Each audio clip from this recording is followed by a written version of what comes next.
For today's video mga boss, so mayroon naman po tayo ngayong binubuo na XRM 125 mga bossing.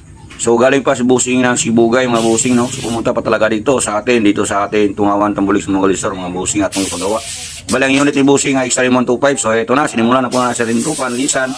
At ito na mga bossing, yung ating papalit. Dahil mayroon pong gas-gas yung block ni bossing.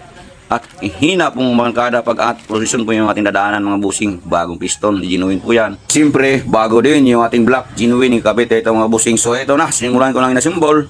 Dahil tuloy na tayo dito sa ating mga upload mga bossing na tutorial, no? Dito sa ating mga engine mga bossing yan. Tuwalay, makita nga pala natin yan ng brotors mga bossing or butin para pumasok yung ating sigunyal para madali lang. At ito na, yung ating transmission mga boss, nalpak na po natin.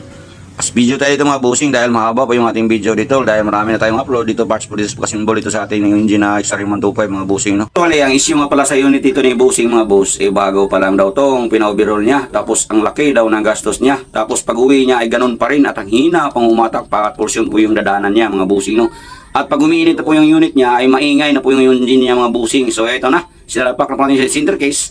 At eto, dahil na po tayo dito mga bossing sa ating main gear sa ating pump mga bossing. Ayan. Wala isa nga pala si bossing sa ating mga solid followers mga bossing na tumitingin sa ating mga upload parts po dito sa ating engine. Kaya po satisfied po siya. Kaya po siya ay pumunta dito sa atin at napagawa sa kanyang unit dahil mayroong problema mga bossing. Almost 3 hours nga pala ang binyahe niya mga bossing, no? Para lang makarating dito sa atin or 4 hours yung kanyang biyahe. Kaya ito na mga bossing, dahil finish na po natin center case, so sinik natin yung ating transmission kung pasok ba lahat yung ating pag-change gear ito. So next natin mga bossing, itong ating return spring sa ating kicks axle mga bossing. Ayan, so sinabit na po natin at mayroon po tayo dyang busing na plastic po yan mga busing at idiin lang natin yan. Plus video ulit tayo dito mga busing dahil marami na po tayong upload na tulad nitong mga panggilid dito mga busing. So ito na yung ating primary. So mayroon po tayong ginalaw dyan para mas lalo pang gumanda ang hataw ng unit ni busing kahit pangat portion po yung dananan niya mga busing, no? Plus video ulit tayo dito mga busing. Kinabit po natin yung ating mga gasket. Tapos ito sa ating magneto at hito na po yung ating bagong block mga busing. Inuin po yan. Actually so nainabutan po natin ng gabi. So ito na, pas video ulit tayo dito mga boss dahil uwi na si busing. So ito na, na-finish na po yung unit dahil malayo pa yung uwian, Sibugay pa.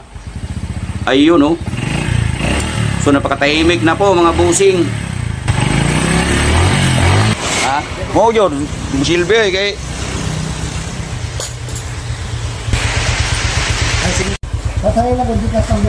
sige, yan lang. Nigulin ako aron igo pun makarik relax og gamay.